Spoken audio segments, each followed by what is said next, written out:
जय हिंद दोस्तों, कैसे हैं आप सभी लोग। मैं हूं आप सभी लोगों का दोस्त संचित। और दोस्तों, आज की इस वीडियो में हम लोग बात करने वाले हैं निफ्टी और बैंक निफ्टी में हमारा क्या व्यू जो है वो रह सकता है फॉर नेक्स्ट जो एक्सपायरी अब आने वाली है सेंसेक्स की। कल के दिन किस तरीके से ट्रेड प्ले आउट हो सकता है उसको समझने की कोशिश करेंगे हम लोग। आज बाज़ार किस खबर की वजह से गिरने की चर्चा चल रही है, क्या वो खबर में कितना दम है, कितना क्या है, सब चीज़ें समझने की कोशिश करेंगे। तो दोस्तों, वीडियो शुरू करने से पहले चैनल को सब्सक्राइब कीजिएगा, बेल आइकन को दबाइएगा और इस वीडियो का लाइक हम रखते हैं लगभग 1500 लाइक्स, जो कि आप पूरा कर ही देंगे। तो चलिए, अब ज़्यादा टाइम वेस्ट ना करते हुए वीडियो को शुरू करते हैं। देखिए, सबसे पहली चीज़ ग्लोबल मार्केट्स की बात करते हैं। आज यूएस जो है लंबी छुट्टी के बाद खुलेगा। 200 पॉइंट नीचे फ्यूचर्स हैं, 150 पॉइंट नीचे नैस्डैक के फ्यूचर्स हैं। यूरोप की बाज़ार की बात अगर हम करते हैं तो 1% के आसपास जो है यूरोपियन बाज़ार मेन जो है वो डाउन है। अगर हम एशिया की बात करते हैं तो 250-300 पॉइंट जापान का बाज़ार डाउन है और आधा से 1.25% के आसपास चाइना का बाज़ार डाउन है। तो ओवरऑल आज नेगेटिविटी ग्लोबल मार्केट्स में दिख रही है। अब हमारे बाज़ारों में आज के दिन क्या हुआ, एक तो फर्स्ट गैप अप हल्का फुल्का, ठीक है। हम 620-27 पे बंद हुए थे, ऊपर खुले हम लोग लगभग 25-30 पॉइंट ऊपर। उसके बाद फर्स्ट हाफ में हम लोग ऊपर की साइड गए, 9:30-10 बजे तक ही हम 730-740 पे पहुंच गए थे। टेलीग्राम पे मैंने आपको एक मैसेज डाला था सुबह कि 675-680 एक इम्पॉर्टेंट सपोर्ट है, इसके नीचे सेलिंग मोमेंटम मिलेगा और 750-775 रेजिस्टेंस एरिया है। Fresh buying momentum only above this level, मतलब इसके ऊपर ही आपको बाइंग का कुछ सोचना है। ये 750 से 775 का जोन था। पूरे दिन बाजार ने यहाँ पे टाइम पास किया, मतलब मल्टीपल टाइम्स अटेम्प्ट हुए। सुबह 10 बजे से लेकर लगभग 1 बजे तक जो है बाजार यहाँ पे टाइम पास करता रहा।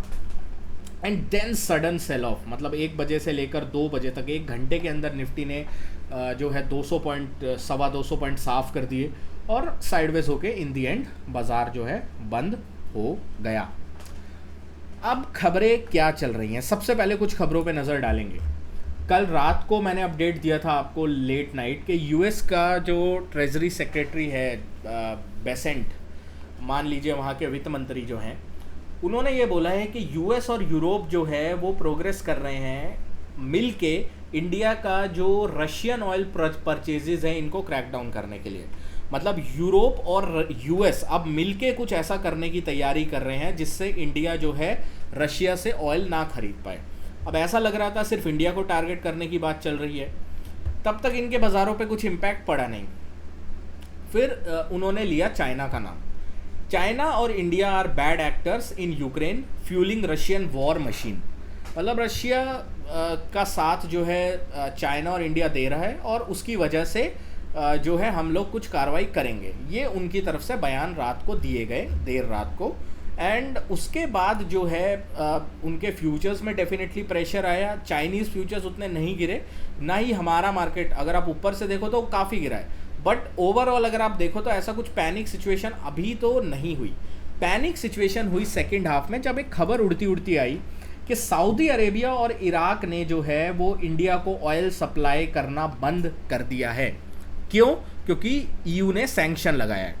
अब ये पूरी खबर किसी ने पढ़ी नहीं, सब जगह सर्कुलेट हो गई, थोड़ा पैनिक क्रिएट हो गया। अब ये पूरी खबर क्या है?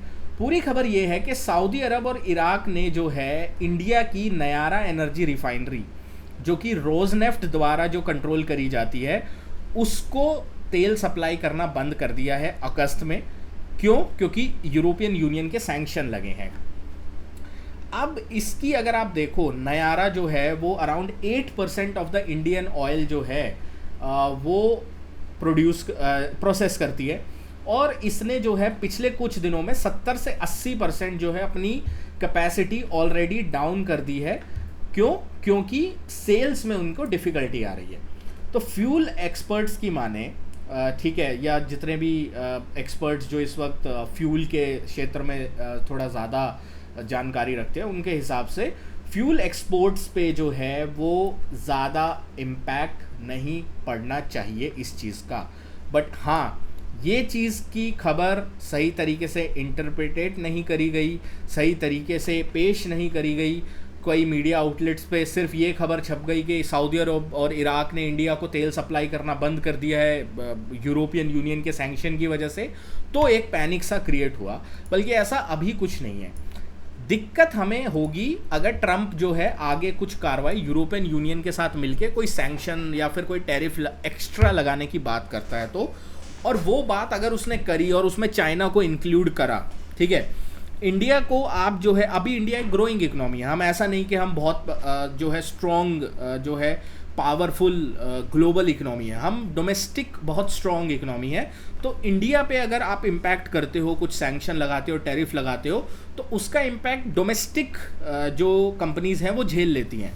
बट अगर आप चाइना पे इम्पैक्ट करोगे, अगर आप चाइना के ऊपर सैंक्शन लगाओगे, कल जैसे स्कॉट बेसेंट ने नाम लिया, तो दिक्कत आपको भी होगी। और ये आपके फ्यूचर्स दिखा रहे हैं 200-250 पॉइंट अगर यूएस डाउन है, डेफिनेटली दिक्कत है अगर इन खबरों के माने तो ये अभी के लिए सारी खबरों का लेखा जोखा है। तो पैनिक क्रिएट करने की ज़रूरत नहीं है। बट हाँ, अगर कुछ कार्रवाई यूरोपियन यूनियन और यूएस की तरफ से मिलके करी जाती है ऑयल रिफाइनरीज के ऊपर, इंडिया की ऑयल सप्लाईज के ऊपर, देन डेफिनेटली हमारे बाज़ारों को इम्पैक्ट होगा। क्यों? क्योंकि हम लोग ज़्यादातर अपना तेल बाहर से मंगाते हैं। ये चीज़ आपको ध्यान रखनी होगी, ठीक है। अब बात करते हैं हम लोग किस तरीके से कल के लिए प्ले आउट करेंगे। कल के लिए जो इम्पोर्टेंट लेवल है निफ्टी के लिए वो 24,450 का है। 24,450 के नीचे जब तक आप नहीं जाते हो तब तक मैं एग्रेसिव सेलिंग के बारे में यहाँ पे थोड़ा रुकूंगा। एग्रेसिव सेलिंग अगर 24,450 के नीचे ये बाजार जाता है तो आएगी, और वो एग्रेसिव सेलिंग पोजिशनली यहाँ पे मैं बात करूँ तो 24,220-210 तक के लिए लेके आ सकती है। इस चीज़ का थोड़ा अपने को ध्यान रख के चलना है। तो ये अभी के लिए खबर जो है वो खबर के हिसाब से लेवल्स निकल के आ रहे हैं। ऑन द अपसाइड में जब तक आप 24,670-680 के नीचे ऊपर नहीं जाते हैं तब तक एग्रेसिव बाइंग के लिए आप थोड़ा अवॉइड कर सकते हैं। बट 770 तक ये जा सकता है अगर 670 के ऊपर ये निकलता है तो। बैंक निफ्टी की बात करते हैं। बैंक निफ्टी में 54,000 एक बड़ा रेजिस्टेंस था। मैंने आपको बोला था पिवट पॉइंट हमारा होगा 53,800। 53,800 टूटने के बाद ये 53,600-650 तक आ सकता है।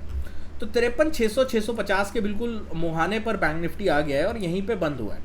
तो हम लोग इसको क्या करेंगे, अराउंड यहाँ पे जो है रखेंगे, और 53,600 हमारे लिए अब एक पिवट लेवल होगा। 53,600 के ऊपर अगर आप हैं तो बाय ऑन डिप्स की स्ट्रैटेजी रख सकते हैं हम लोग। लेकिन अगर 53,600 के नीचे बैंक निफ्टी ट्रेड करना स्टार्ट करता है तो हम लोगों को 53,300, 53,200 का जोन जो है वो बहुत कैजुअली और आराम से आता हुआ दिखाई दे सकता है, क्योंकि बैंक्स ऑलरेडी वीक हैं। इस चीज़ का ध्यान रखिएगा। सेंसेक्स की बात करते हैं। एक्सपायरी -1 डे इसका होगा, ठीक है। इसको अगर हम देखें तो सेंसेक्स में क्या हुआ, सेंसेक्स में 200 डे का एक रिजेक्शन हुआ। 200 EMA 15 मिनट टाइम फ्रेम पे अगर आप देखो तो डबल टॉपिश पैटर्न बना के रिजेक्शन हुआ। सेंसेक्स में बड़ी दिक्कत आपको कहाँ पे आएगी, अगर सेंसेक्स जो है वो इस लेवल को तोड़ता है तो दैट इज 79,700, जो कि 400 पॉइंट दूर है।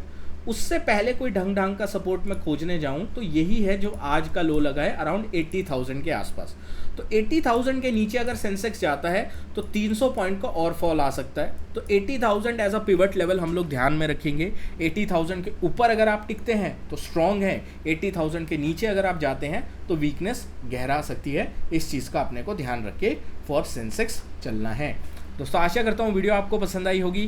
वीडियो पसंद आई तो वीडियो को लाइक कीजिएगा। मिलता हूँ आपसे नेक्स्ट वीडियो में। Thank you so much for watching guys. जय हिंद, वंदे मातरम।